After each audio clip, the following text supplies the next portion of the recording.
Most of us are being shaped more than we realize.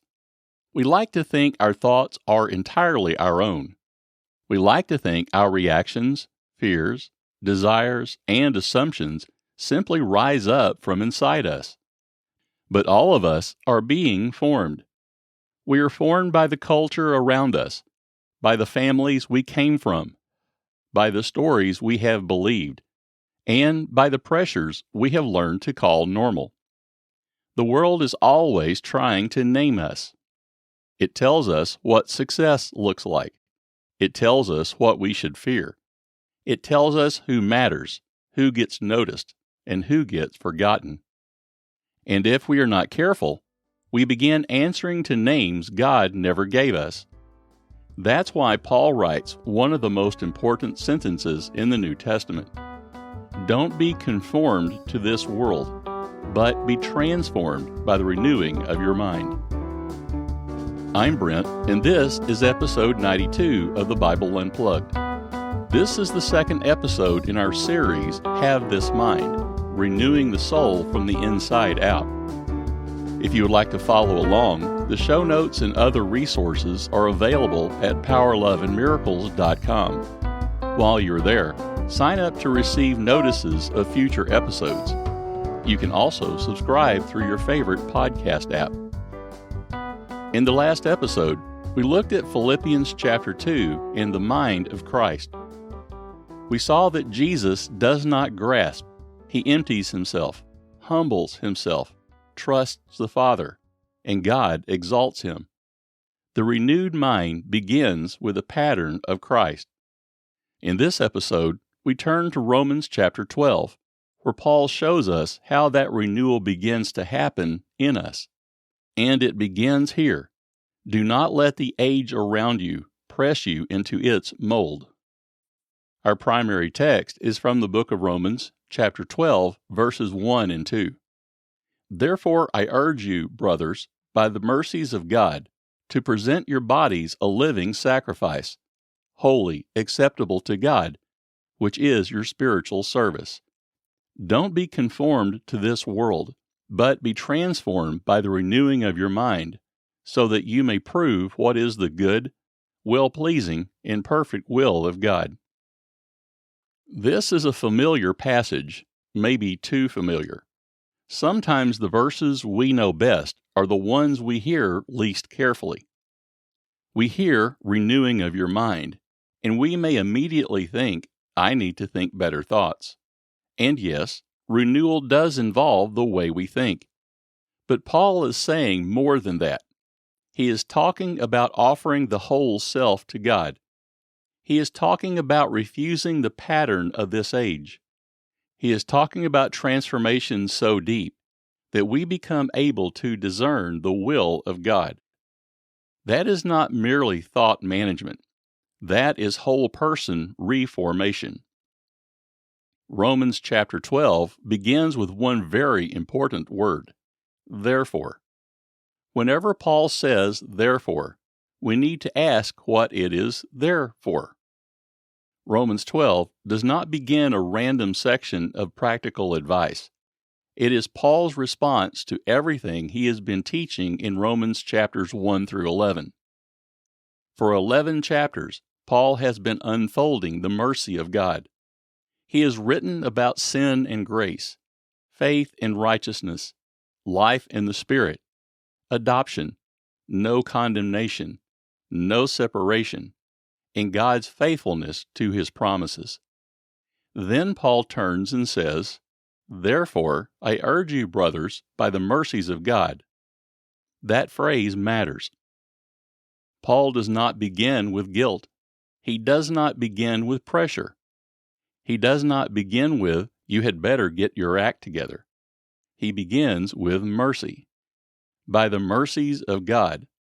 In other words, because God has already come toward you in grace, because you have been welcomed in Christ, because there is no condemnation, because nothing can separate you from the love of God, now present yourself to God. That order is everything. Christian transformation does not begin with panic or fear. It begins with mercy. We do not have to offer ourselves to God so that He might finally become merciful. We offer ourselves because He has already shown mercy. Mercy comes first. Offering follows. Then Paul says, present your bodies a living sacrifice. That is an unusual phrase. A sacrifice in the ancient world was usually dead. But Paul says the Christian life is a living sacrifice, not an animal placed on an altar, a living person offered to God. And notice what Paul says we present: our bodies, not merely our thoughts, our beliefs, and not merely the religious part of us, our bodies. That means our actual lives, our habits, our speech, our reactions, our relationships, our presence in this world. Paul is saying that renewal does not happen in some disembodied spiritual space. We do not present God with a polished religious version of ourselves while keeping the rest of life untouched. We bring the whole self. That is deeply important for this Have This Mind series, because renewing the mind is not only about what happens inside the head. The way we think affects the way we live, and the way we live reinforces the way we think. Fear does not stay in the mind, it settles into the body. Anxiety changes the breath. Shame changes the posture. But trust changes how we stand in this world. So, Paul begins renewal by saying, present yourself. Bring your whole life before God. Not the polished version, not the version you wish you were. Bring the tired self, the anxious self, the defended self, the self that has learned to brace for disappointment. Bring your whole life to God. That is your spiritual service. Then Paul says, don't be conformed to this world. The word translated world here can also carry the sense of age. Paul is not only talking about the physical world or human society in general. He is talking about the present age with its assumptions, values, pressures, and distortions.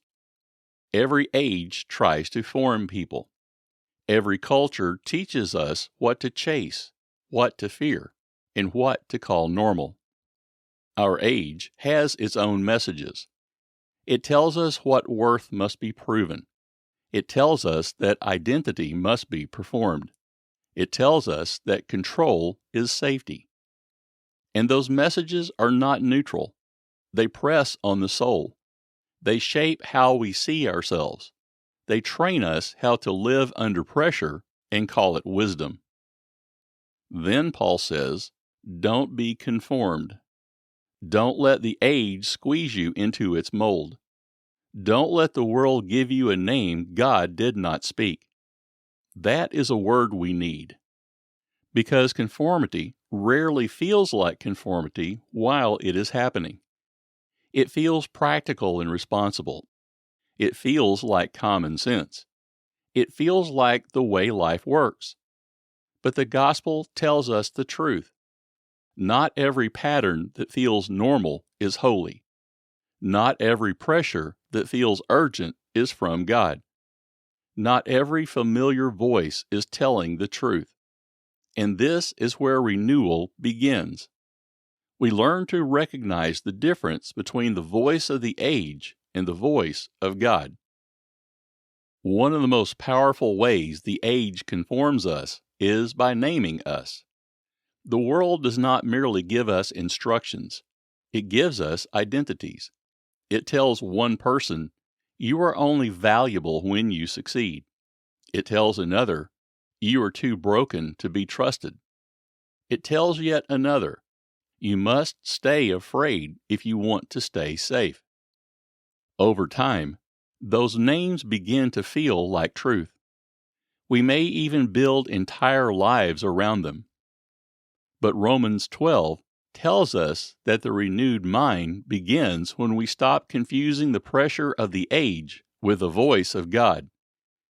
The world may try to name you, but God has already spoken over you in Christ.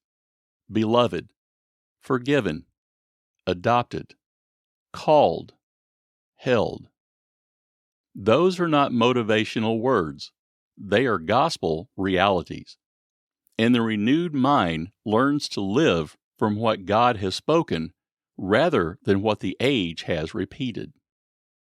Paul does not only say, don't be conformed, he says, be transformed. That matters. Christian life is not only resistance, it is not merely saying no to the world. If all we do is resist the age, we can become angry, suspicious, defensive, and brittle. Paul's vision is deeper. Do not be conformed, be transformed. Transformation is not behavior management. It is not image repair. It is not learning to look more spiritual.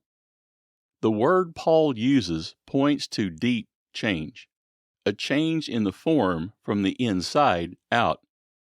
This is the word behind our word metamorphosis. A caterpillar does not become a butterfly by trying harder to act like one. There is a deeper change. That is the image Paul gives us. The age presses from the outside. God transforms from the inside. The age says, fit this mold. God says, be made new. The age says, prove yourself. God says, present yourself. That is the difference between conformity and transformation.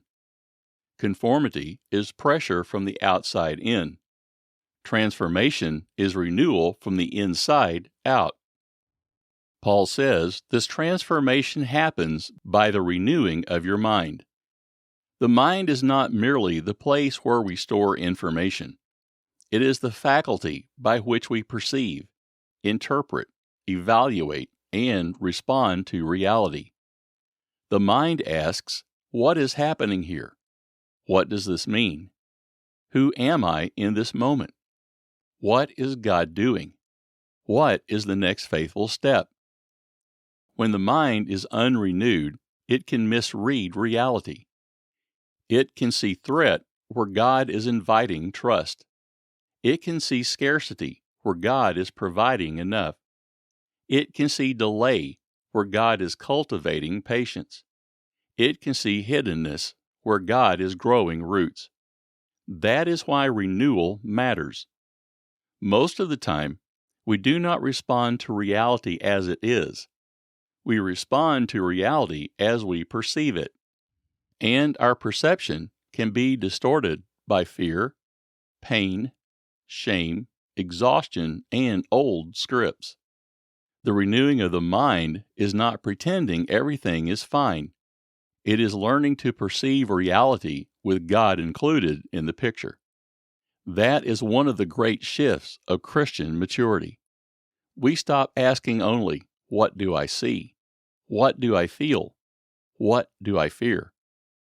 And we begin asking, what is true in Christ? What has God said? What would faithfulness look like here? A renewed mind does not escape reality. It sees reality more truly, because it sees reality in the presence of God. Here is the Bible by design moment in Romans chapter 12, verses 1 and 2. Paul gives us two competing patterns of formation. The first is conformity. The age presses from the outside in. It pushes its assumptions, fears, values, and false names onto the soul.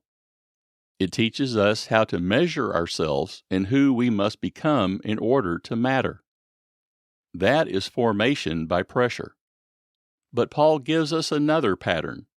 Transformation begins with mercy, by the mercies of God. Mercy calls us to the altar. We present our whole selves to God, and as we do, God renews the mind. The renewed mind reshapes the life, and the transformed life becomes able to discern the will of God. That is the movement. Mercy leads to offering. Offering opens us to renewal. Renewal brings transformation. Transformation deepens discernment. So, the Bible by Design pattern for this episode is simple. The age presses from the outside in.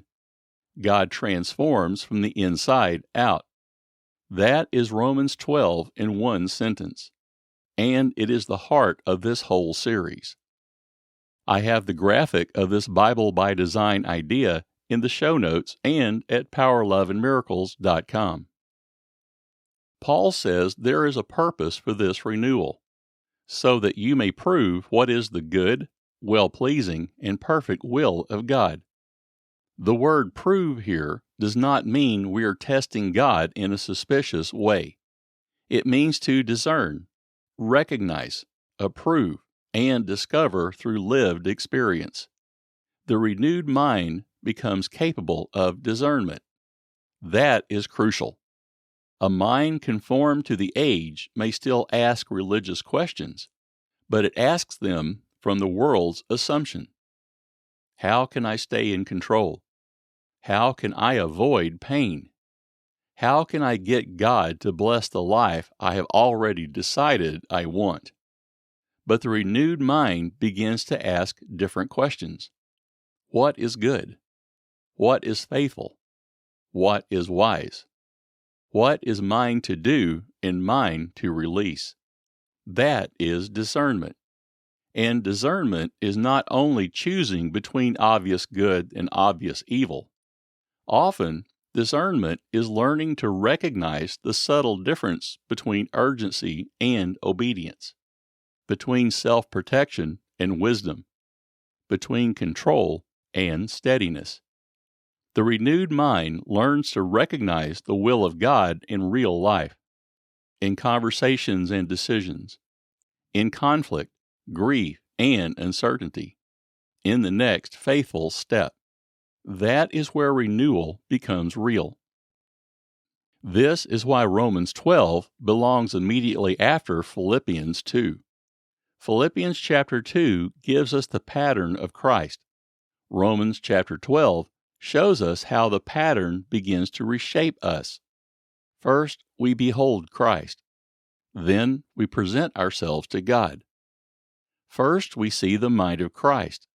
Then we allow our minds to be renewed. This is the movement from the book Steady into the Have This Mind series. Steady says you are held by grace and covenant.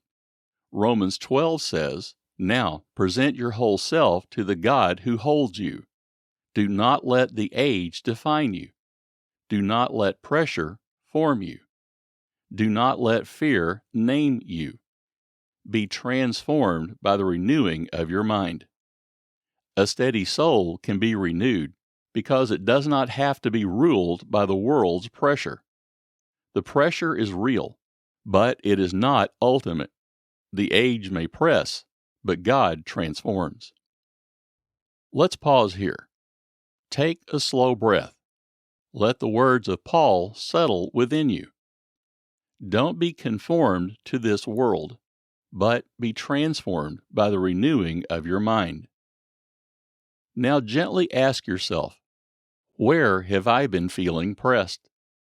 Where have I been living under a name God did not give me? Where have I been reacting to pressure as though it were truth? No judgment, just notice.